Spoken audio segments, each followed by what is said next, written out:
এই তুই খালি গায়ে কেন? জামা প্যান্ট নেই? পুজো পুজো বলছি জন্মদিনে। ও আমায় দিতে হবে, তারপর পরবি? তাছাড়া জামা নেই? তাছাড়া জামা নেই? বাবা মা জামা দেয় না? বাবা মা জামা দেয় না? বলছি তুই তাহলে 9 ইয়ার্স হলি?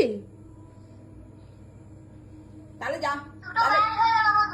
তাহলে কি দেবো? জামা প্যান্টই তাহলে দেবো নাকি? 9 ইয়ার্স হয়ে গেলি এখন, তাহলে তো আর বেবি নোস, তাহলে ক্যারাম বোর্ড নিয়ে কি হবে? তাহলে তো জামা প্যান্ট নিলেই দরকার। কোনটা লাগবে? জামা প্যান্ট লাগবে না ক্যারাম বোর্ড লাগবে? ও কনফিউজড কোনটা লাগবে। বাপের দিকে তাকাচ্ছে। কি রে, কোনটা লাগবে? ও ব্যাট বল পেটাতেই ব্যস্ত।